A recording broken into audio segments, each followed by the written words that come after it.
ವಿವಿಧ ಶಸ್ತ್ರಾಸ್ತ್ರಗಳಿಂದ ಅಂಗಾಂಗಗಳು ಚೂರು ಚೂರಾಗಿ ಮದ್ದಾನೆಯ ಹರಿತವಾದ ದಂತದಿಂದ ತೀಡಿ ಹೋದ ಪರಸ್ಪರ ಶೌರ್ಯ ತೊರೆಗಲ್ಲಂತೆ ಅಲೆಯುತ್ತಿದ್ದಾರೆ ಈ ಭಟರು.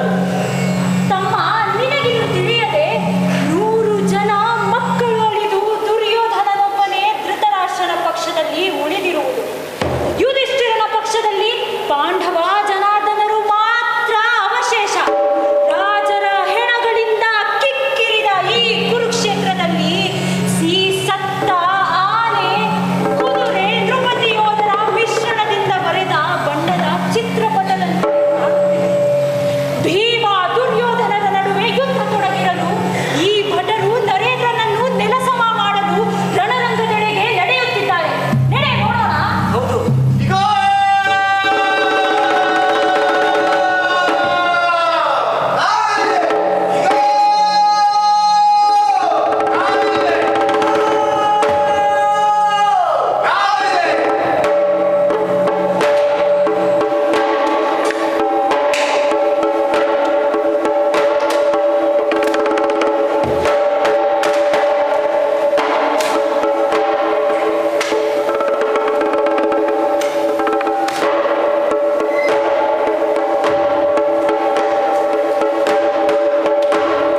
ಬಿರಿದ ಕಣ್ಣುಗಳು, ದೈತೇಂದ್ರನ ಆನೆಯ ಅಂಕುಶದಂತೆ ತೀಕ್ಷ್ಣವಾದ ಕೊಕ್ಕು, ಆಕಾಶದಲ್ಲಿ ಜೋತು ಬಿದ್ದು ಹರಡಿಕೊಂಡಿರುವ ರೆಕ್ಕೆಗಳು.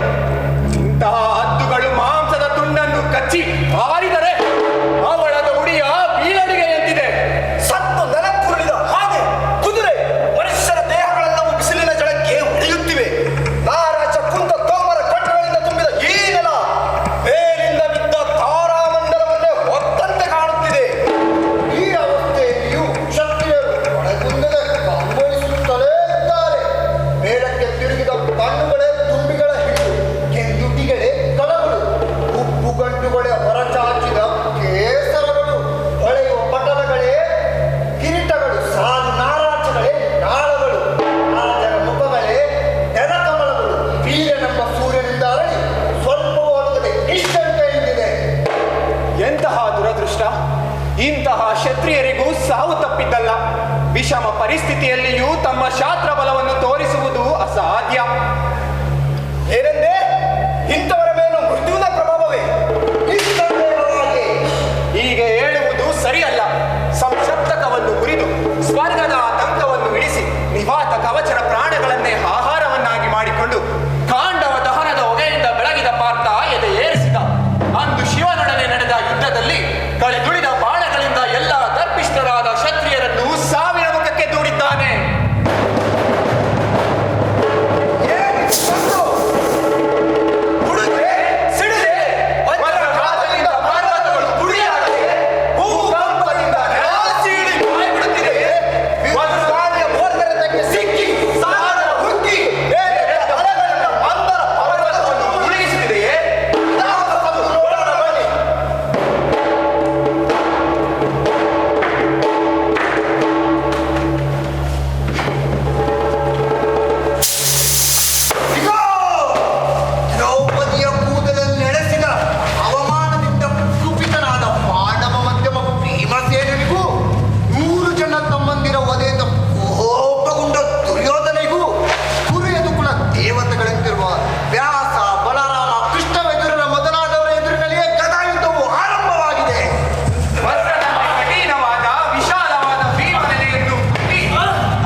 ಯುದ್ಧದಲ್ಲಿ ಧೀರನಾದವನನ್ನು ಈ ವೀರ ಪುರುಷ ಎಂದಿಗೂ ಕೊಲ್ಲುವುದಿಲ್ಲ ಎನ್ನುತ್ತಿದ್ದಾನೆ. ಇದೇನಿದು? ಪರಿಹಾಸ್ಯಕ್ಕೊಳಗಾದ ಭೀಮಸೇನಿಗೆ ಹೊಳೆಯನ್ನು ತಟ್ಟಿ ಏನೋ ಸನ್ನೆ ಮಾಡುತ್ತಿದ್ದಾನಲ್ಲ ಜನಾರ್ದನ. ಈ ಸನ್ನೆಯಿಂದ ಭೀಮ ಹುರುಪುಗೊಂಡಿದ್ದಾರೆ. ಹುಬ್ಬನ್ನು ಹುರಿ ಮಾಡಿ ಹಣೆಯ ಬೆವರನ್ನರಿಸಿಕೊಂಡು ಕೈಯಲ್ಲಿ ಚಿತ್ರಾಂಗದ ಗದೆಯನ್ನು ಮತ್ತೆ ಹಿಡಿದಿದ್ದಾನೆ. ಮಗನ ದುಸ್ಥಿತಿಯನ್ನು ನೋಡಿ ಮರಗಿ ತನ್ನ ಎಲ್ಲಾ ಬಲವನ್ನು ವಾಯುದೇವ ಆತನಿಗೆ ಕೊಟ್ಟಂತಿದೆ.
ಗದೆ ಏಟಿಗೆ ಚರ್ಚರಿತವಾಗಿದೆ ತೊಡೆ.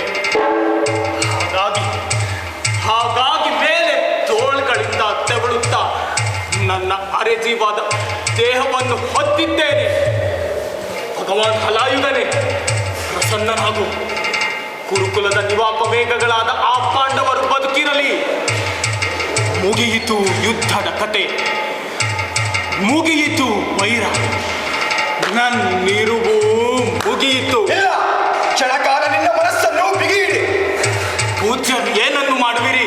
ಈ ನೇಗಿಲ ತುದಿಯಿಂದ ಪಾಂಡವ ದೇಹವನ್ನು ಕೊರೆದು ಒನಕೆಯ ಏಟುಗಳಿಂದ ಎದೆಭುಜಗಳನ್ನು ಸೀಳಿ ಆನೆ ಕುದುರೆ ರಥಗಳೊಡನೆ ಅವರು ನಿನ್ನ ಅನುಚರನ್ನಾಗಿ ಮಾಡಿ ಕಳಿಸುತ್ತೇನೆ ಸ್ವರ್ಗಕ್ಕೆ. ಭೀಮನ ಪ್ರತಿಜ್ಞೆ ಮುಗಿದಿದೆ. 100 ಜನ ತಮ್ಮಂದಿರು ಸ್ವರ್ಗಸ್ಥರಾದರು. ನಾನು ಈ ದುರವಸ್ಥೆಯಲ್ಲಿದ್ದೇನೆ. ಯುದ್ಧದಿಂದ ಪ್ರಯೋಜನವೇನು? ಆ ಭೀಮನನ್ನೆದುರಲೆ ನಿನ್ನನ್ನು ವಂಚಿಸಿದಲ್ಲ ದುರ್ಯೋಧನ, ಅದಕ್ಕೆ ಕೋಪ ನನಗೆ. ನಾನು ವಂಚಿತನಾದನೆಂದು ಪೂಜ್ಯರು ತಿಳಿದಿದ್ದೀರೇನು? ನಿಸ್ಸಂದೇಹವಾಗಿ. ಅರಗಿನ ಮನೆಯುರಿಯಿಂದ ಹೊರಬಂದು ಹಿಡಿಂಬನ ಪ್ರಾಣಾಪಹರಣ ಮಾಡಿದ ಭೀಮ ತನ್ನ ಬುದ್ಧಿ ಬಲವನ್ನೆಲ್ಲ ಬಳಸಿ ಯುದ್ಧದಲ್ಲಿ ಪ್ರಭಾವ ಬೀರುತ್ತಿರುವ ಭೀಮ ನನ್ನನ್ನು ವಂಚಿಸಿದನೆಂದು ಪೂಜ್ಯರು ತಿಳಿದಿದ್ದೀರೇನು? ನಾನಿನ್ನೂ ಸೋತಿಲ್ಲ. ನಿನ್ನನ್ನು ವಂಚಿಸಿದ ಆ ಭೀಮನನ್ನು ಬದುಕುಳಿದಿರುವನಲ್ಲ. ಏನು? ಭೀಮ ನನ್ನನ್ನು ವಂಚಿಸಿದನೆ? ಎಂದಿಗೂ ಇಲ್ಲ. ಪಾರಿಜಾತವನ್ನು ತಂದು ದೇವೇಂದ್ರನ ಗರ್ವವನ್ನು ಮುರಿದ. ದೇವಮಾನವರಲ್ಲಿ ಸಾವಿರಾರು ವರ್ಷ ಲೀಲೆಯಿಂದ ಮಲಗಿದ್ದ ಆ ಲೋಕಪ್ರಿಯನಾದ ಶ್ರೀಹರಿ ಭೀಮನ ಗದೆಯನ್ನು ಪ್ರವೇಶಿಸಿ ನನ್ನನ್ನು ಸಾವಿನೆಡೆಗೆ ಕಳುಹಿಸಿದ್ದಾನೆ.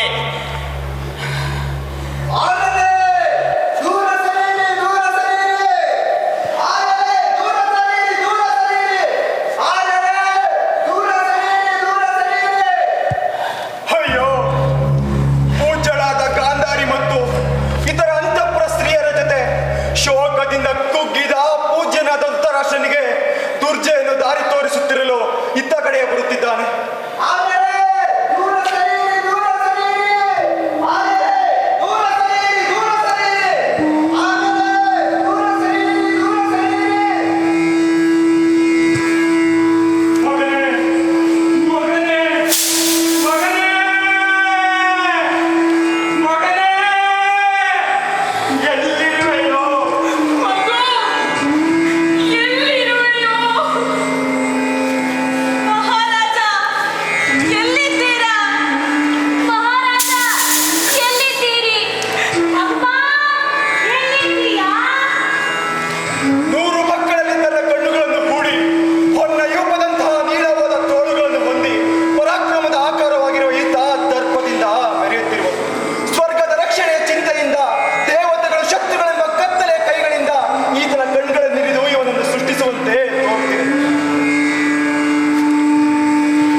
ಬಲಿಬಿದ್ದ ಮಗನ ಸುದ್ದಿಯನ್ನು ಕೇಳಿ ದುಃಖಾದ್ರುವಿಂದ ತುಂಬಿ ಮೊದಲೇ ಕುರುಡಾದವು ಈ ಕಣ್ಣುಗಳು, ಈಗ ಇನ್ನೂ ಹೆಚ್ಚು ಕುರುಡಾಗಿವೆ. ಗಾಂಧಾರಿ, ನೀನು ಇದನ್ನು ಸಹಿಸಬಲ್ಲೆಯಾ? ಮಂದ ಭಾಗ್ಯಳಾದ ನಾನಿನ್ನೂ ಬದುಕಿದ್ದೇನೆ. ಮಹಾರಾಜ, ಮಹಾರಾಜ. ಅಯ್ಯೋ, ನನ್ನ ಹೆಂಗಸರು ಅಳುವಂತಾಯಿತಲ್ಲ. ಕೆದರಿದ ಕೂದಲ ಈ ರಾಣಿಯರು ಸಮರ ಭೂಮಿಗೆ ಬಂದಿದ್ದಾರೆ. ಮೊದಲು ಗದೆಯ ಹೊಡೆತದ ನೋವನ್ನು ನಾನು ಅರಿತಿರಲಿಲ್ಲ. ಆದರೆ ಇವರನ್ನು ನೋಡಿ ಈಗ ನನಗಾದರೆ ಅರಿವಾಗುತ್ತಿದೆ.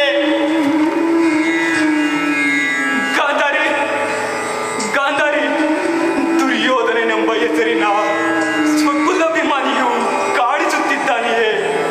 ಮಹಾರಾಜ, ಕಾಣಿಸುತ್ತಿಲ್ಲ ಅಲ್ಲ. ಏನೆಂದು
ಹೊಡೆತದಿಂದಾಗಿ ನನ್ನ ಎರಡೂ ತೊಡೆಗಳ ಜೊತೆಯಲ್ಲಿ ಗುರುವಂದನ ಸಾಮರ್ಥ್ಯವನ್ನು ಕಸಿದುಕೊಂಡಿದ್ದಾನೆ ಆ ಭೀಮ.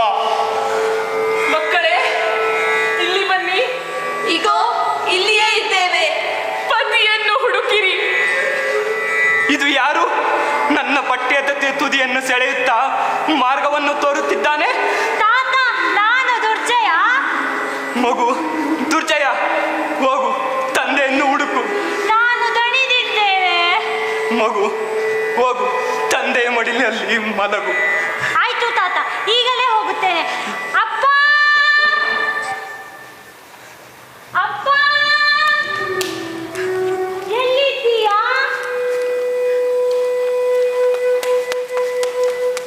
ಅಪ್ಪ, ಎಲ್ಲಿದ್ದೀಯಾ? ಅಪ್ಪ, ಎಲ್ಲಿದ್ದೀಯಾ? ಇಗೋ ಇವನೂ ಬಂದಿರುವನು. ಎಲ್ಲ ದಿಶೆಯಲ್ಲೂ ಹೃದಯದಲ್ಲಿರುವ ಈ ಪುತ್ರ ಸ್ನೇಹ ನನ್ನನ್ನು ಸುಡುತ್ತಿದೆ.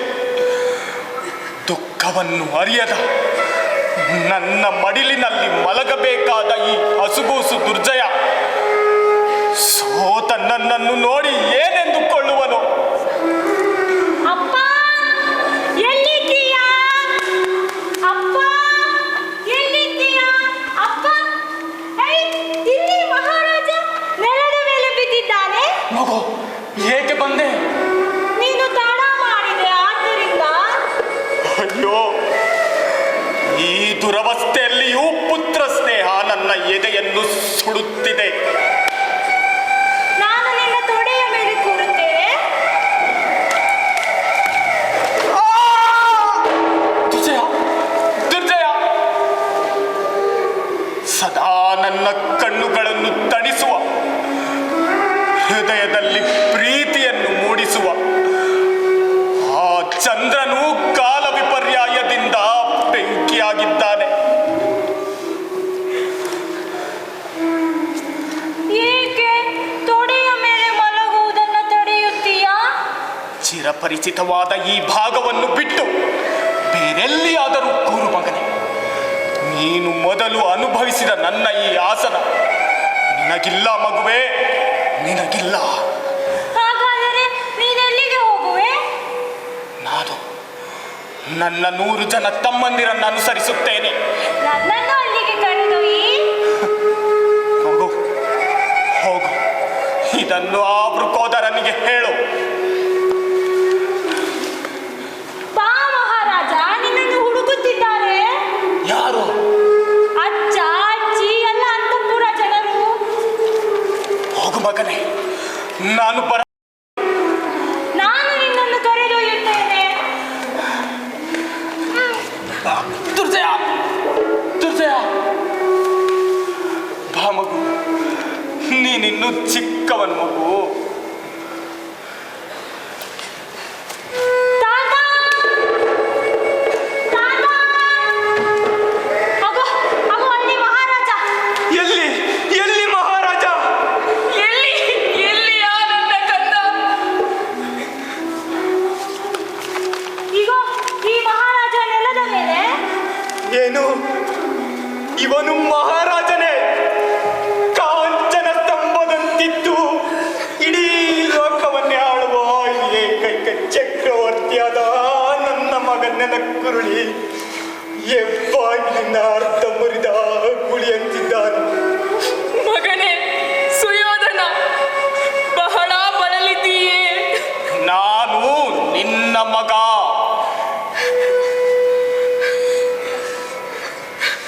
ಯಾರಿವಳು? ನಾನು ಮಹಾರಾಜ, ಭೀತಿಯನ್ನರಿಯದ ಮಕ್ಕಳನ್ನು ಹಡೆದವಳು. ನಾನು ಈಗ ತಾನೇ ಹುಟ್ಟಿದವನಂತಿದ್ದೇನೆ. ಈ ಆತಂಕದಿಂದ ಪ್ರಯೋಜನವೇನು? ಮಗನೇ, ಹೇಗೆ ಆತಂಕಗೊಳ್ಳದಿರಲಿ? ವೀರ್ಯ ಫಲೋಚಿತ್ತರಾಗಿ ಸಮರೆಯಾಗದ ದೀಕ್ಷೆಯನ್ನು ವಹಿಸಿದ 100 ಜನ ಮಕ್ಕಳು ಮೊದಲೇ ಮಡಿದಿದ್ದಾರೆ. ನೀನೊಬ್ಬನು ಹೊಡೆದರೆ ನಮಗೆಲ್ಲವೂ ಮುಗೀತು. ಅಯ್ಯೋ, ಅಪ್ಪ ಕೆಳಗುರುಳಿದರು. ತಂದೆ, ಮೊದಲು ಈ ಅಮ್ಮನನ್ನು ಸಮಾಧಾನ ಪಡಿಸು. ಏನೆಂದು ಸಮಾಧಾನ ಪಡಿಸಲಿ?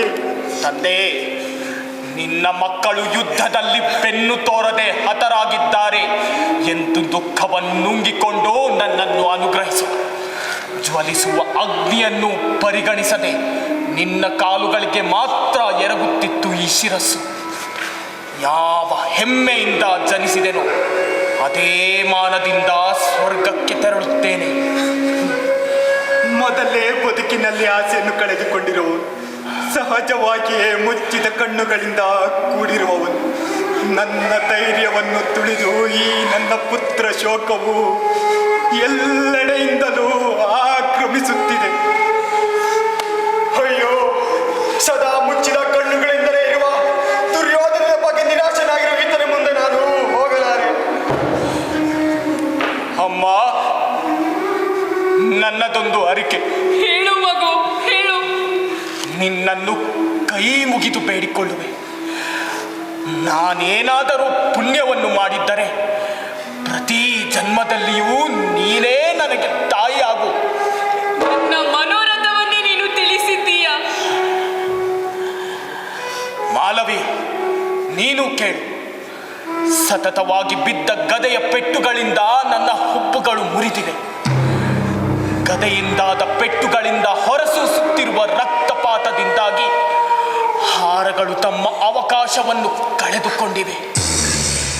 ಚಿನ್ನದ ತೋಳು ಬಂದಿಗಳಂತಹ ಗಾಯಗಳನ್ನು ಹೊತ್ತ ಈ ಭುಜಗಳ ಕಾಂತಿ ಇಂಗುತ್ತಿದೆ. ನಿನ್ನ ಪತಿಯು ಯುದ್ಧದಲ್ಲಿ ಬೆನ್ನು ತೋರದೆ ಹತನಾಗಿದ್ದಾನೆ. ಎಲೈ ಕ್ಷತ್ರಿಯ ಹೆಣ್ಣೆ, ಏಕೆ ರೋಧಿಸುವೆ? ನಾನು ಸಹಧರ್ಮಚಾರಿ, ಎಳೆಯವಳು, ಅಳುತ್ತಿದ್ದೇನೆ. ಪೌರವಿ, ನೀನು ಕೇಳು. ವಿಧಿವತ್ತಾಗಿ ಅಭಿಮತವಾದ ಎಲ್ಲ ಯಾಗಗಳನ್ನು ಮಾಡಿದ್ದೇನೆ. ಬಾಂಧವರನ್ನು ಸಲಹಿದ್ದೇನೆ. ಶತ್ರುಗಳನ್ನು ಮೆಟ್ಟಿ ನಿಂತಿದ್ದೇನೆ. ಆಶ್ರಿತರಿಗೆ ಆಶ್ರಯವನ್ನು ನೀಡಿದ್ದೇನೆ.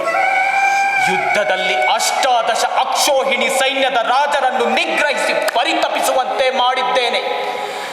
ಎಲೈ ಮಾನಿನಿ, ನನ್ನ ಗಣ್ಯತೆ ಘನತೆ ನೋಡಿ ನಿನ್ನಂಥ ಸ್ತ್ರೀಯರು ಅಳುವುದಿಲ್ಲ. ಸಹಗಮನವನ್ನು ಮಾಡಲು ನಿರ್ಧರಿಸಿರುವ ನಾನು ಅಳುವುದಿಲ್ಲ.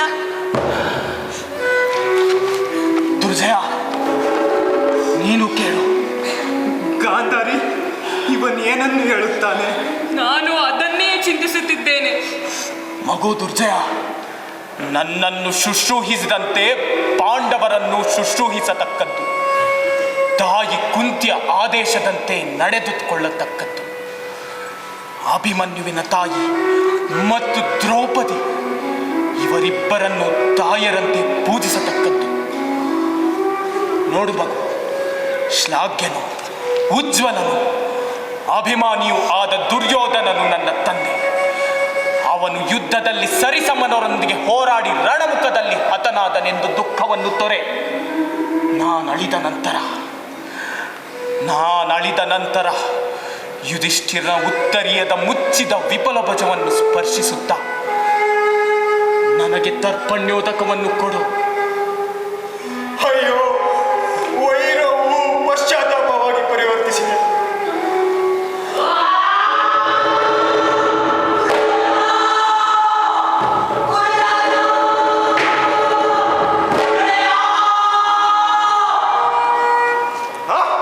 ಇದೇನು ಸದ್ದು?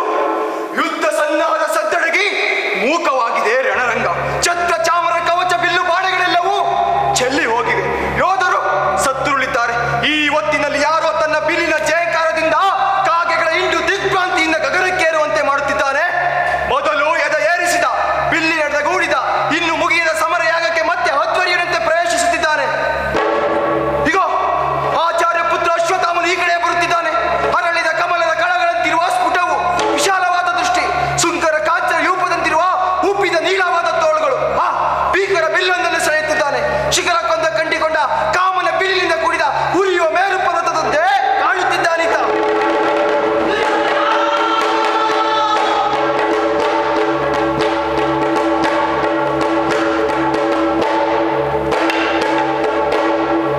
ಸಮರ ಸಂಭ್ರಮದಲ್ಲಿದ್ದ ಉಭಯ ಸೈನ್ಯ ಸಾಗರ ಸಂಗಮದಲ್ಲಿ ಮೇಲೆತ್ತ ಶಸ್ತ್ರಗಳೆಂಬ ಮೊಸಳೆಯಿಂದ ಛಿದ್ರವಾದ ದೇಹಗಳುಳ್ಳ ಅರೆತಿ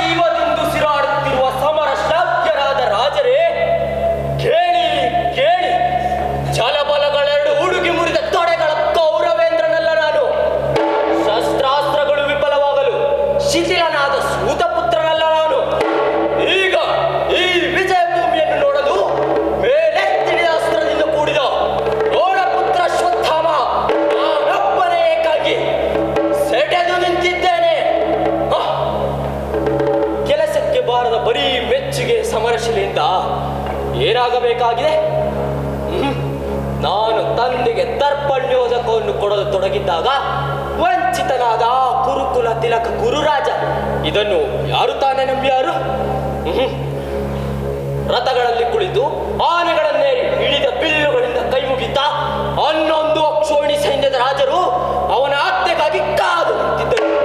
ಪರಶುರಾಮನ ಬಾಣಗಳಿಂದ ಮುಚ್ಚಿದ ಕವಚವನ್ನು ತೊಟ್ಟಿದ್ದ ಭೀಷ್ಮ ಹಾಗೂ ನನ್ನ ತಂದೆ ದ್ರೋಣ ಇವರು ರಣದಲ್ಲಿ ಯೋಧರಂತೆ ಕಾದಿದರು ಆತನಿಗಾಗಿ. ಆದರೂ ಸ್ವಯಂ ಮತಿರಥನಾದ ದುರ್ಯೋಧನನೇ ಎಂದು ಕಾಲನ ಮಹಿಮೆಯಿಂದ ಕಾಳಗದಲ್ಲಿ ಸೋತನು. ಗಾಂಧಾರಿ ಪುತ್ರನಾದ ಸುಯೋಧನ ಹೀಗೆಲ್ಲಿರಬಹುದು?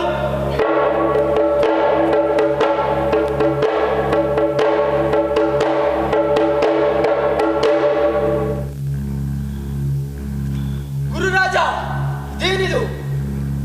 ಗುರುಪುತ್ರ, ಅಸಂತೃಪ್ತಿಯ ಫಲವಿದು.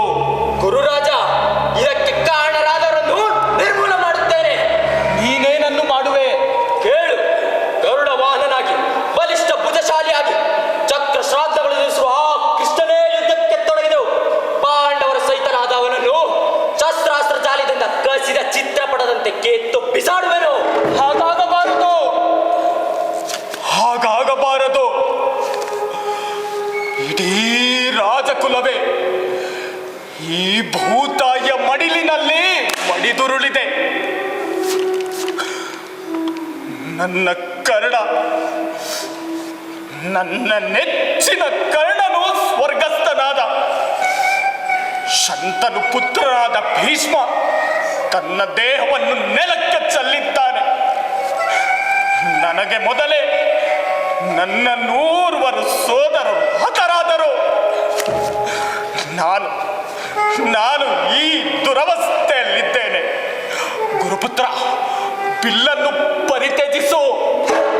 ಯುದ್ಧದಲ್ಲಿ ಭೀಮನ ಗದಾಘಾತದಿಂದ ಊರ್ಧ್ವಗಳೊಡನೆ ನಿನ್ನ ದರ್ಪವು ಮುರಿದಿದೆ. ಹಾಗೆ ಹೇಳಬೇಡ ಗುರುಪುತ್ರ, ಹಾಗೆ ಹೇಳಬೇಡ. ರಾಜನಾದರೂ ಮಾನ ಶರೀರರು. ನಾನು ಮಾನಕ್ಕಾಗಿಯೇ ಯುದ್ಧವನ್ನು ಹಿಡಿದೆನು. ಗುರುಪುತ್ರ, ನೆನಪು ಮಾಡಿಕೋ. ಪಗಡೆಯಾಟದಲ್ಲಿ ಸೋತ ನೆಪದಲ್ಲಿ ದ್ರೌಪದಿಯ ಮುಡಿಯನ್ನು ಸೆಳೆಸಿದೆ. ಎಳೆಯವನಾದರೂ ಪುತ್ರ ಅಭಿಮನ್ಯು ಯುದ್ಧದಲ್ಲಿ ನಮ್ಮಿಂದ ಹತನಾದ. ಜೂಜಿನಾಟದಲ್ಲಿ ಸೋತ ನೆಪದಲ್ಲಿ ಪಾಂಡವರು ಕಾಡು ಮೃಗಗಳಂತೆ ವನವನ್ನಾಶ್ರಯಿಸಿದರು.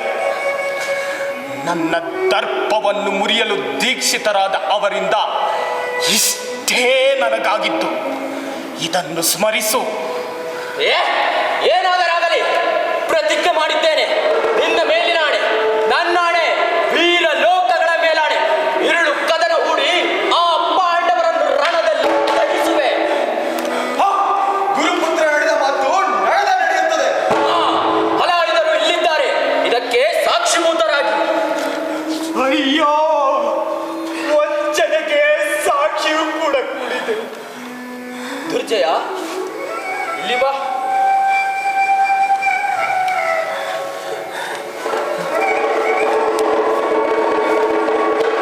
ತಂದೆಯ ಭುಜಬಲದಿಂದ ಗೆದ್ದ ಈ ರಾಜ್ಯಕ್ಕೆ ಅನಭಿಷಕ್ತನಾದರೂ ನನ್ನ ವಿಪ್ರವಾಣಿಯಿಂದ ರಾಜನಾಗು.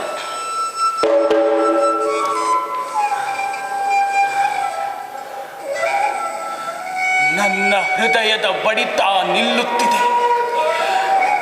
ಪ್ರಾಣಗಳು ನನ್ನನ್ನು ತೊರೆಯುತ್ತಿವೆ.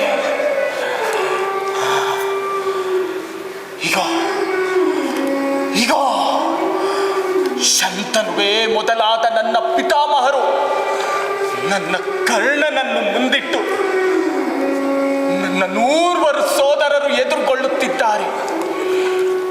ಐರಾವತದ ಮೇಲೆ ಕುಳಿತು ದೇವೇಂದ್ರನ ಕೈ ಹಿಡಿದು ಗರಿಗಳ ಕಿರೀಟ ಧರಿಸಿದ ಕುಪಿತನಾದ ಅಭಿಮನ್ಯು ನನ್ನೊಡನೆ ಮಾತನಾಡುತ್ತಿದ್ದಾನೆ.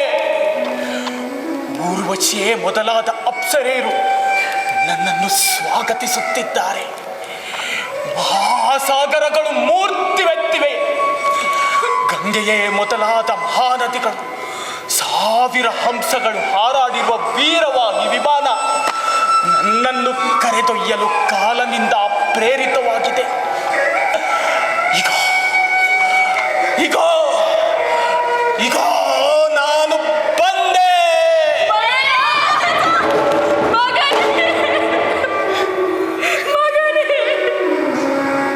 ಸಜ್ಜನರಿಂದ ಶ್ರೀಮಂತವಾದ ತಪೋವನಕ್ಕೆ ತೆರಳುತ್ತೇನೆ.